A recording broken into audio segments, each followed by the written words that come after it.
If you had to turn over your end of year or mid-year performance review to your CEO tomorrow, would it earn you a seat at the table, or would it expose how little you've owned your impact this year? Most professionals treat performance reviews as simply paperwork, a box to check off a list. But here's the truth. Your review is your personal press release. And if you're a manager, your feedback is either building trust or quietly tearing it down. In today's episode, we're flipping the script, and I'm giving employees the exact blueprint to write a self-assessment that doesn't just list tasks, but it commands recognition, drives development, and positions you for what's next. And we're not just reviewing performance, we're rewriting how we tell our career story and lead the people that we are leading.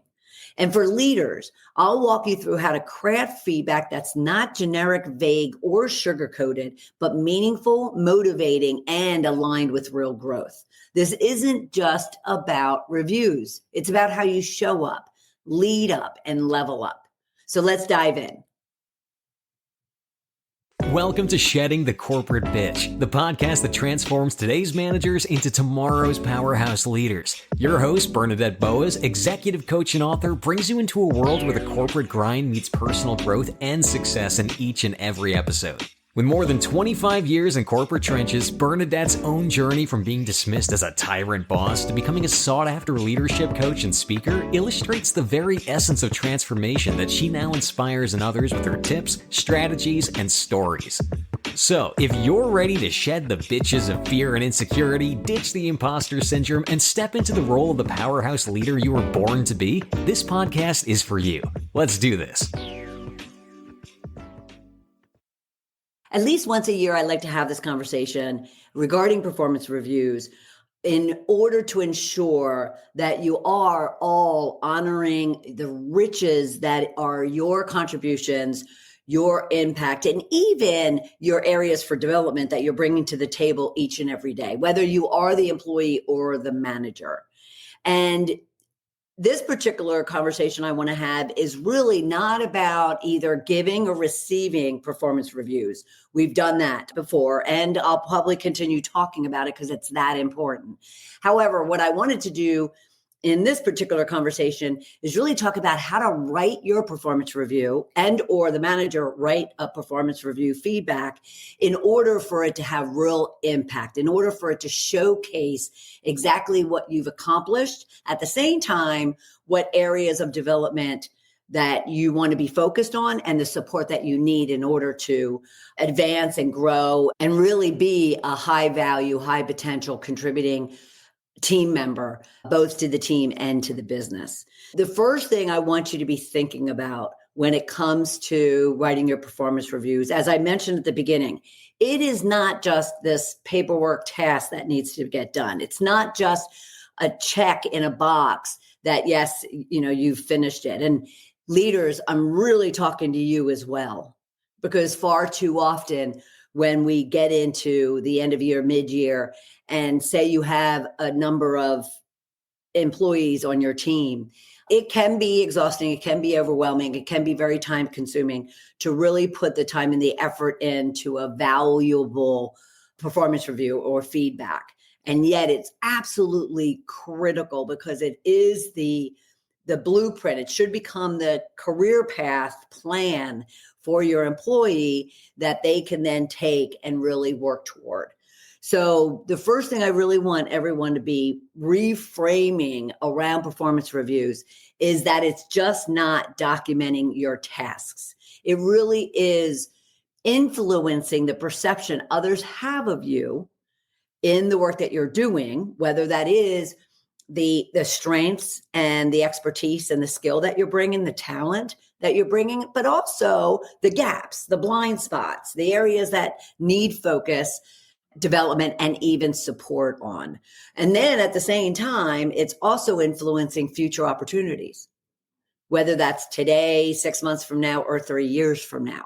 So reframe your thought process around it's just not a task to be done at the middle of the year and at the end of the year. It is something both from the employee perspective and the manager perspective that really needs to be taken seriously, that needs to be very intentional and a lot of thought to go into it, because again, that employee is going to take it and they're going to run with it as far as, what are the accomplishments that they made, but more so, what are the areas that I'm being told that I need to focus on? And they know too that the performance review could be leaned on when it does come down to considering them for future opportunities. Other people other than the manager will be looking at this, and therefore they want to make sure that they've crafted a story that showcases their contributions, but at the same time, they want to ensure that they're getting the feedback they need from their manager in order to continue to develop and grow. You can look at it as your performance review is your voice when you're not in the room. Let me say that again. Your performance reviews, any self-assessment that you do, is your voice when you're not in the room, meaning if someone takes this performance review and looks at it to get a better understanding of not only what you've done, what you haven't done, and areas that you're focused on, but also a little bit about who you are and what is it that you are bringing to the team and to the business. Now, as I mentioned, I do a lot of work with my clients in regards to helping them structure, frame, and then they go off and they write their performance reviews. And I always have them looking at 4 particular things. I want them to really think about their tactical accomplishments. I want them to think about their contributions, the impact that they've made. I want them to think about their areas for improvement. And then I want them to own up and actually suggest what their developmental goals, opportunities are, and any support that they need. So let's break down those 4 areas so you really understand how you can structure your review. First off, you have your tactical accomplishments. What did I do toward that goal? What did I not do? Now, the important part about all of this is you don't want to just report, oh, I did it and I accomplished it. You want to be sure that there are specifics, there are measurements, there are the actions that you took against that plan, or against that goal. There is quantifiable results that you can make mention to. You can mention if it was delivered on time and how relevant or realistic it was to the goal achievement that you had. But you want to definitely ensure that you're not just saying, yes, I accomplished this goal. You're putting some story behind it. You're putting some impact around it. You're focusing on the goal, the project, the KPIs, and the deliverables, but you want to create a story to where then someone can take it and really see what you were able to accomplish. You will definitely, in the tactical type of accomplishments, you would definitely want to put them in like bullet form. But yet you want to put them in bullet form in the sense of a SMART structure where you're listing out the specifics, the measurements, especially quantifiable results. And again, painting that picture. So for instance, you could say a goal of yours was to create certain number of programs or products throughout the year and introduce them to the market. So for customer acquisition. And so your result against that goal could be something to the effect of launched 5 features or 5 products a month early from originally planned, increasing customer prospecting by 10%, which resulted in X number of dollars of new sale opportunities. So it's not just, yes, I accomplished this metric. It's telling a story around your achievement. Now, you might have missed the mark. So you just simply say, launch 2 out of 4 products or features that were expected on time, or that 2 weeks, 1 month early, increasing customer adoption by just 5% against our plan of 15% with an action to pursue 1, 2, and 3 in the coming months. It's really creating a story and a picture around that tactical accomplishment. Then you want to definitely ensure that you're putting in your contributions and the impact that you had on the business. This is more strategic than the tactical. This is, what was the impact that you had on the work? Did you develop team members? Did you build relationships with key stakeholders in the business or outside the business? If it's client facing, what was the impact that you had on the business as a result of being and building those type of relationships? So you want to be thinking very strategic, going beyond the tasks that you were assigned for that particular goal, to really think, okay, really, what was my value that I brought to the table? Did you, through your work, were you asked to attend a conference or to speak at either internally or externally as a result of your expertise, over and beyond what the task was? Did you have any, what I'll call, leadership moments? That it doesn't matter if you have a title of a leader. Leadership is individually as much as it is with others that you're leading. So what were those strategic, looking around the corner, forward thinking, visionary type of moments that you might have had? Did you contribute to a new project, a new initiative? Did you identify something that's broken that needs to be fixed? What were those things? Did you take a class that was unexpected or get a certification that was not necessarily planned? Those type of things. What strategic thinking or innovations might you have come up with? Did you have any cross-functional influence, whether that's inside the business, or if you have multiple business units, it might have been outside the business. So for instance, I have a number of my clients who work across business units, manage across business units. They do workshops across business units. They're part of circle of influences that are across businesses or across function. And therefore, not only are they accomplishing their tasks and their goals for their team and their business, but they're also doing this other work beyond that they also want to make sure that they tell that story and that they include in their performance review. I don't care if you're an individual contributor and you're looking down at a task and you're in a room all by yourself on a daily basis, churning out work. There's a story, there's value, there's impact, there's contribution in that work, and you need to recognize it. What I call honor your riches. You can also wrap stories around almost like a business case, or there's an acronym of CAR, which means talk about the challenge, talk about the actions that were taken, the results that were made. In a business case, I like to look at, okay, what was a problem that I was tasked to solve? What was the impact or challenge or risk that was being caused by that problem in the business? What are going to the benefits be if we address this problem and address those risks and issues? And then what was the result once we did? So you can look at it in a form of a business case type of story or in a CAR, challenge, action, results.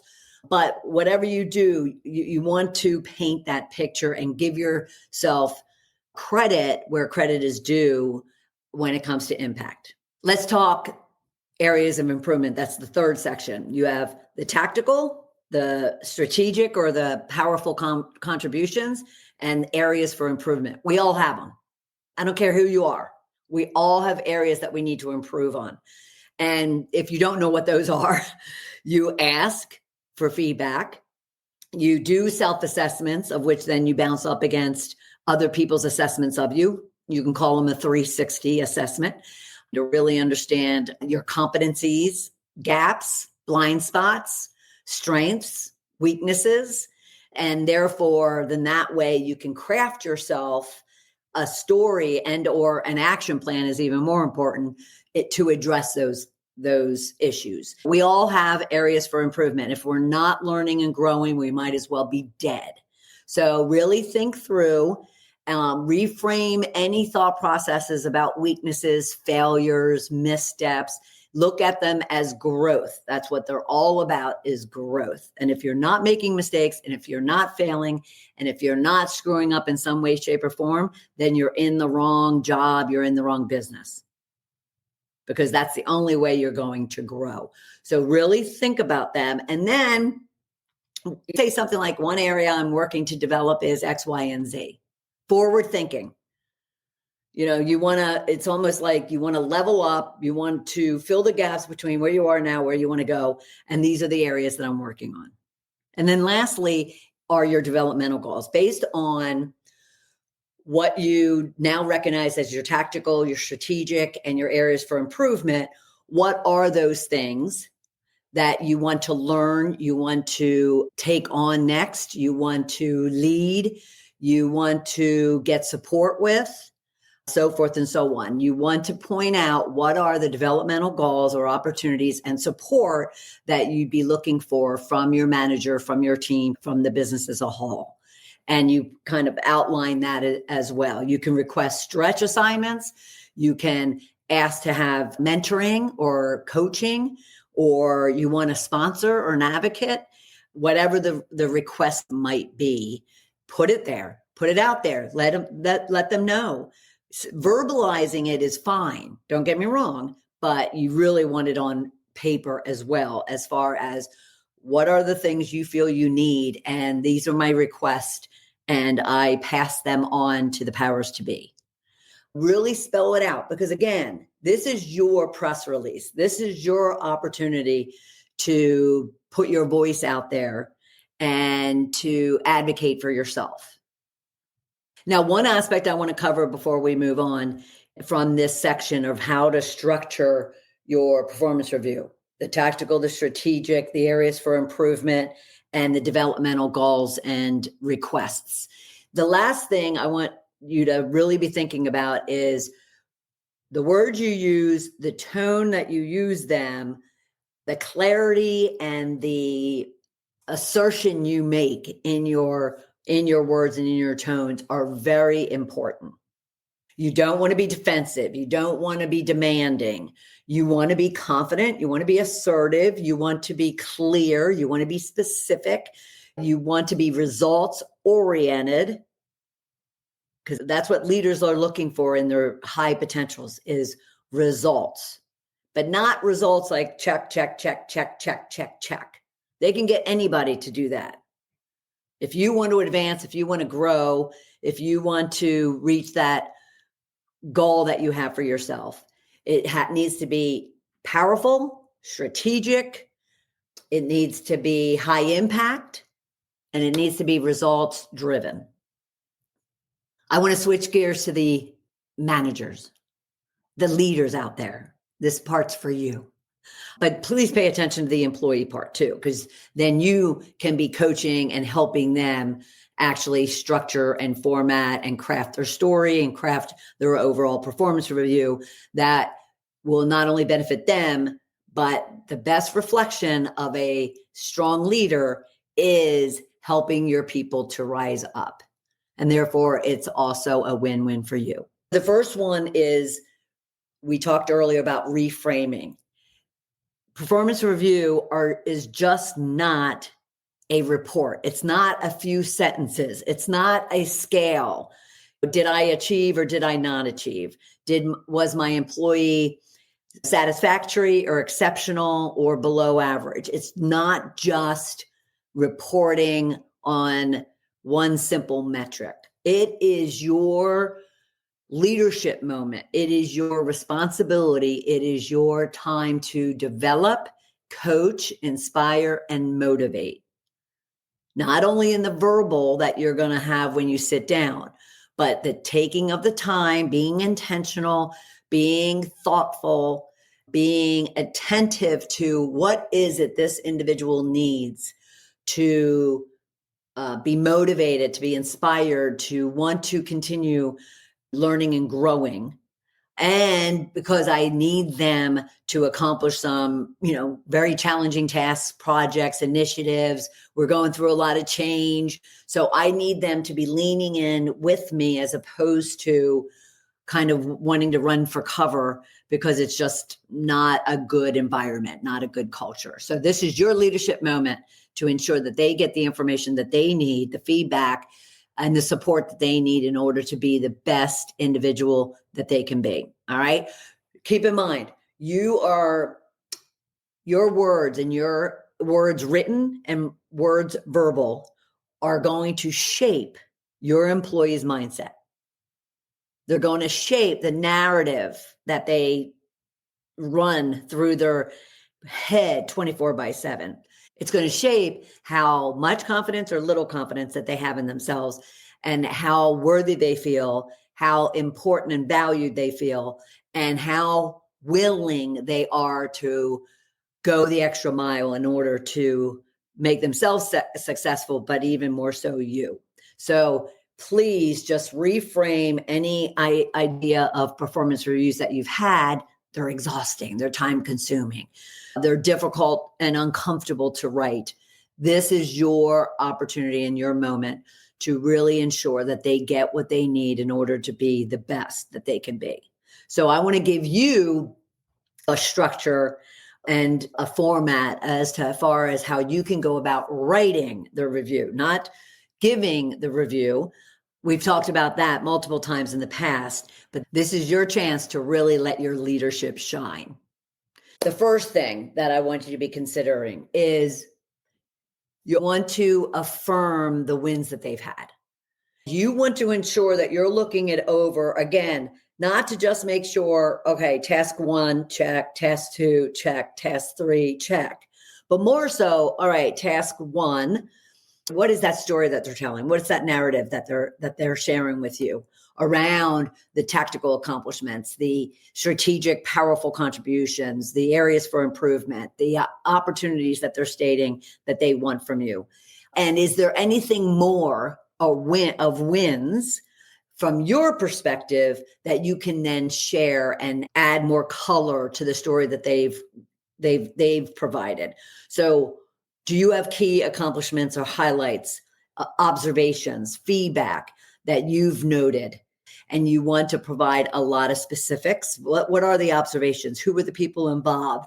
What was the situation that occurred? What were the comments made? Whatever you can share that are positive, uplifting, and they affirm their positive contributions and impact that they've had for the team and the business.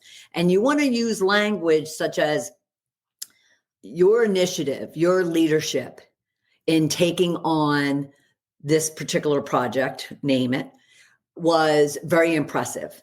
You stepped up. You commanded the attention of the people around you. You led without issue. You dealt with conflict and challenges very proactively, very responsibly, so forth and so on.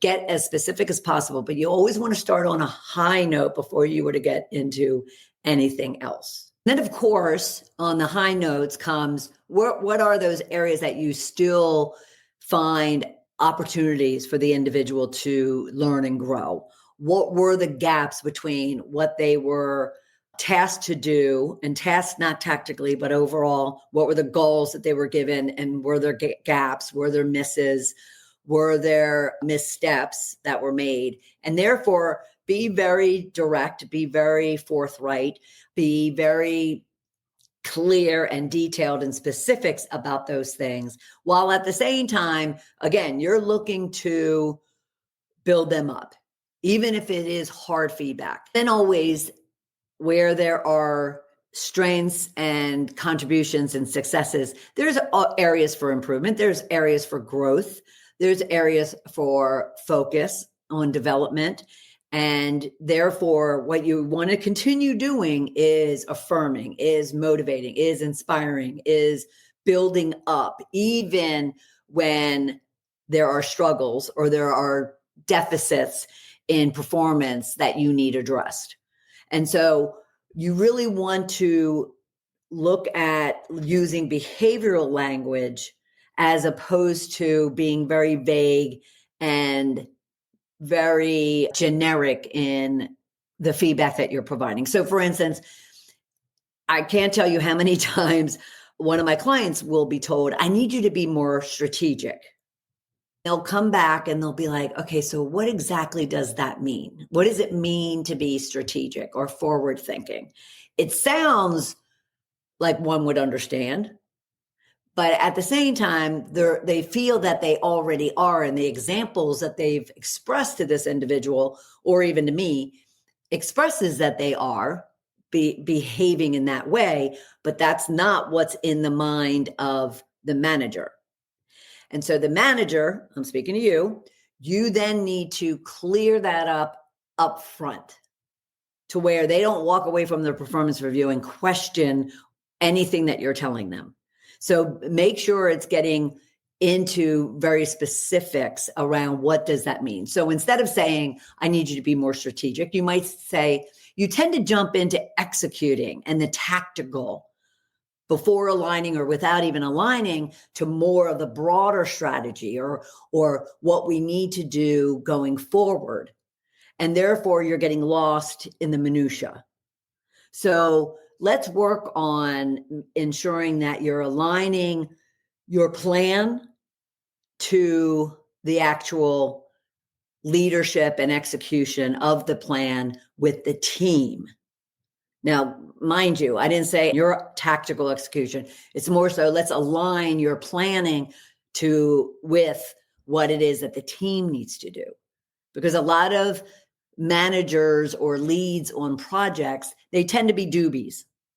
They're very good at executing, not very good at strategy and at leading a team, meaning letting others do the work, letting others, lead from the front, delegating to others the key, important, valuable, high impact type of tasks and assignments. So be careful in the words that you're using and get them to be behavioral. Paint a picture of their performance as opposed to just being very vague to where they walk away confused. But at the same time, you want to be very honest. You want to be upfront. You want to be transparent, but you just want to be motivating and supportive and inspiring. And you're looking for them to lean in, not back away. Definitely call out opportunities for growth once you also had pointed out and affirmed the wins and the accomplishments that they've had.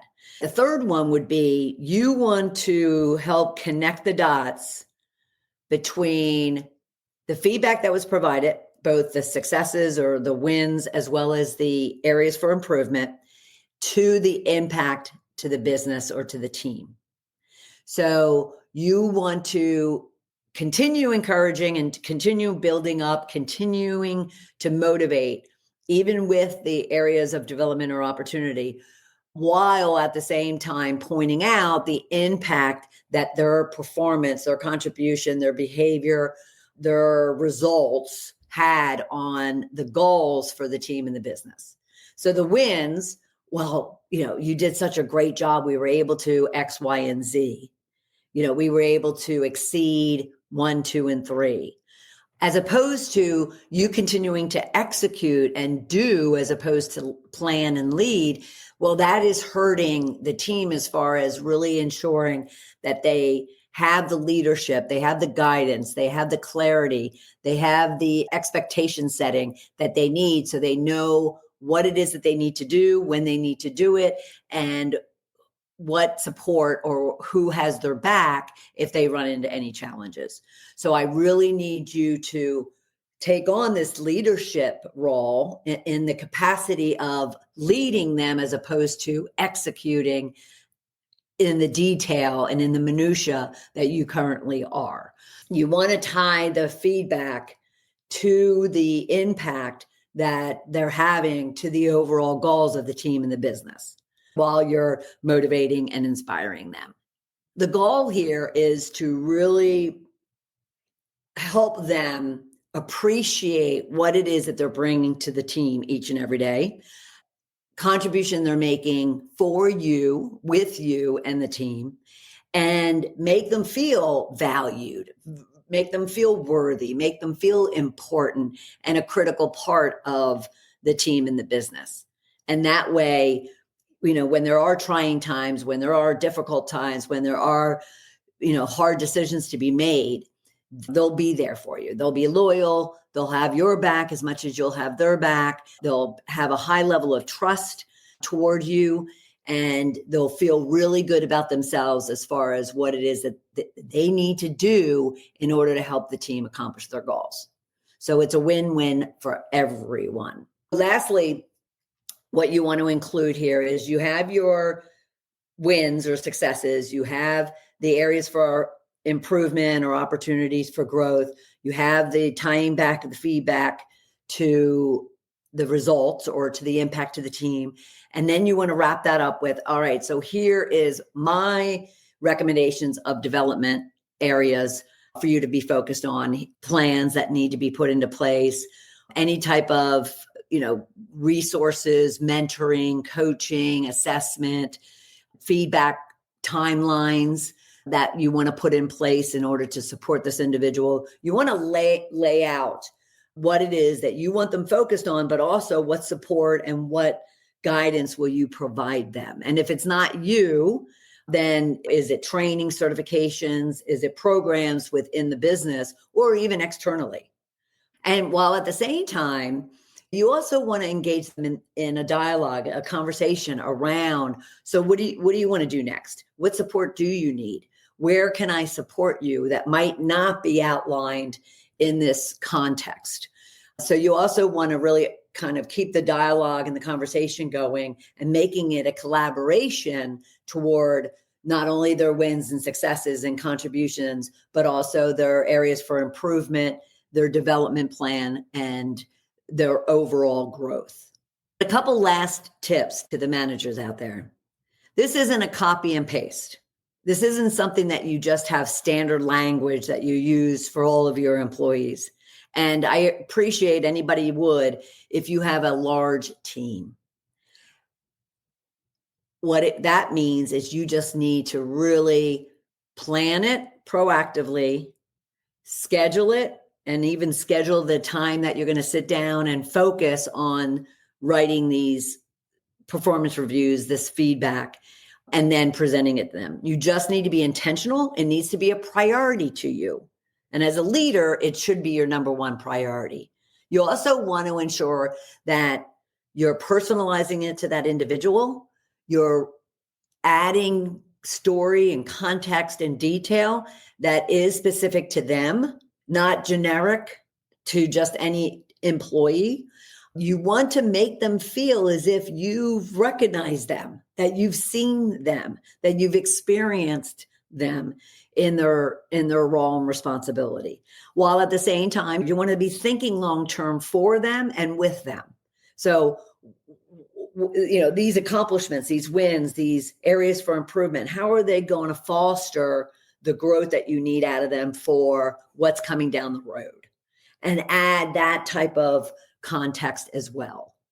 And then lastly, you really want in the conversation, even in the writing, you even want to really connect them with you as far as, here's what I see in you that is adding great impact to the team. Here's what I see in you that is going to help you advance. Here's what I see in you that with some training, coaching, guidance, mentoring, you will be able to X, Y, and Z. You want to allow them to see that you believe in them. You want them to feel that you appreciate them and that they matter. And therefore, by using certain words to really bring them into the fold, so to speak, here's what I see for you. Here's where I think you could go next, really allows them to feel personally connected to you and not just a box to check off. In summary, for both the employee and the managers, for the employees first, this is your press release. This is your voice when you're not in the room.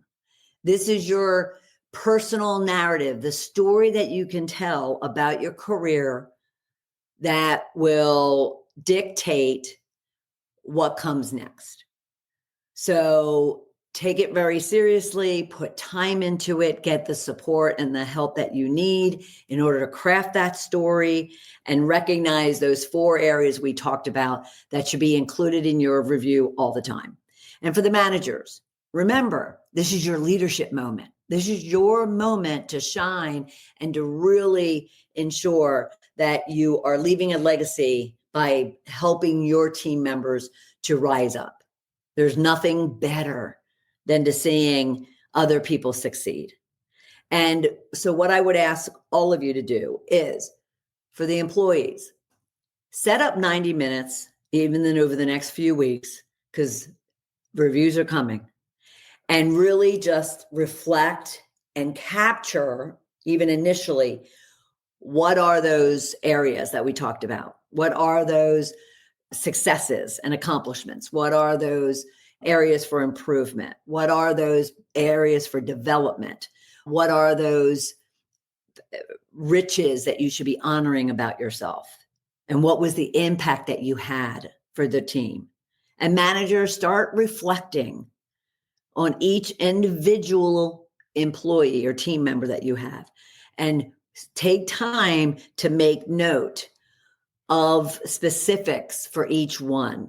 So it doesn't become generic, standard, vanilla, but it is very relatable to that individual. If both of you really are intentional about what it is you want to share for each other and to each other, then you're accomplishing so much more than just a performance review. You're accomplishing connection, engagement, relation, and building great deal of respect and trust in one another. And that is a formula for success like no other. Now, we all know that writing performance reviews is time consuming, is monotonous, and is uncomfortable for a good many people. And if that's the case for you, then book a call with me and let's talk about it. You can go to coachmebernadette.com/discovery call, and I can give you some tips and strategies for moving forward and writing that powerhouse of a performance review, whether it's as an employee or it's the manager providing feedback. At the same time, be sure to follow the show. We have great guests. We have great topics. So if you enjoyed this episode, then you can follow, subscribe, and share. And you can go to balloffirecoaching.com/podcast and follow the show on any one of your podcast streaming services, as well as on our Shedding the Corporate Bitch TV YouTube channel. I'll look forward to having you back here for another episode of Shedding the Corporate Bitch. Bye. I'll look forward to having you back here for another episode of Shedding the Corporate Bitch. Bye. Thank you for tuning in to today's episode of Shedding the Corporate Bitch. Every journey taken together is another step towards unleashing the powerhouse leader within you. Don't miss any of our weekly episodes. Subscribe to our podcast on Apple Podcasts, Spotify, or wherever you love to listen. And for those who thrive on visual content, catch us on our Shedding the Bitch YouTube channel. Want to dive deeper with Bernadette on becoming a powerhouse leader? Visit balloffirecoaching.com to learn more about how she helps professionals, HR executives, and team leaders elevate overall team performance. You've been listening to Shedding the Corporate Bitch with Bernadette Boas. Until next time, keep shedding, keep growing, and keep leading.